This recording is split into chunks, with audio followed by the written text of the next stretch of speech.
ব্রাহ্মণবাড়িয়ার বিজয়নগর উপজেলার আউলিয়া বাজারে অটোরিকশার সাথে মোটরসাইকেলে সামান্য ধাক্কাকে কেন্দ্র করে গ্রাম পুলিশ মোহাম্মদ দেলোয়ার মিয়া নামের এক অটো চালককে পিটিয়ে হত্যার অভিযোগ পাওয়া গেছে।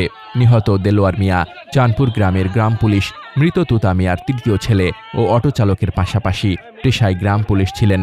14 নভেম্বর শুক্রবার সকাল আনুমানিক 12:30টার দিকে আউলিয়া বাজার মাদ্রাসা মোড়ে ঘটনা ঘটে। স্থানীয় প্রত্যক্ষদর্শীরা জানান, বিল্লাল জেনারেল স্টোরের মালিক মোহাম্মদ বিল্লাল মিয়ার মোটরসাইকেলে ভুলবশত দেলোয়ারের অটোরিকশা ধাক্কা লাগলে অটো চালক মোহাম্মদ দেলোয়ার সঙ্গে সঙ্গে ক্ষমা চান।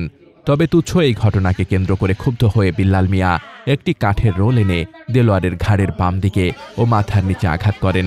এতে সঙ্গে সঙ্গে মোহাম্মদ দেলোয়ার মাটিতে লুটিয়ে পড়েন। স্থানীয়রা গুরুতর আহত অবস্থায় মোহাম্মদ দেলোয়ার মিয়াকে বিজয়নগর উপজেলা স্বাস্থ্য কমপ্লেক্সে নিয়ে গেলে কর্তব্যরত চিকিৎসক তাকে মৃত ঘোষণা করেন। ঘটনার পর অভিযুক্ত বিল্লাল মিয়া দোকান বন্ধ করে এলাকা ত্যাগ করেন বলে প্রত্যক্ষদর্শীরা জানিয়েছেন। নিহতের ছেলে মোহাম্মদ মুন্না বলেন, আমি আমার বাবার হত্যাকারীর সঠিক ও কঠোর শাস্তি চাই। নিহতের স্ত্রী মোসাম্মাদ কাজল বেগম বলেন, প্রশাসনের কাছে আমি আমার স্বামীর হত্যাকারীর ফাঁসি চাই। তিনি আরও জানান, ছোট্ট একটি বিষয় নিয়ে আমার সন্তানদেরকে এতিম বানিয়েছে, তাই আমি আমার স্বামীর হত্যাকারীদের ন্যায় বিচার চাই। এ বিষয়ে বিজয়নগর থানার ভারপ্রাপ্ত কর্মকর্তা শহীদুল ইসলাম বলেন, সংবাদ পাওয়ার পরই পুলিশ ঘটনাস্থলে পাঠানো হয়েছে।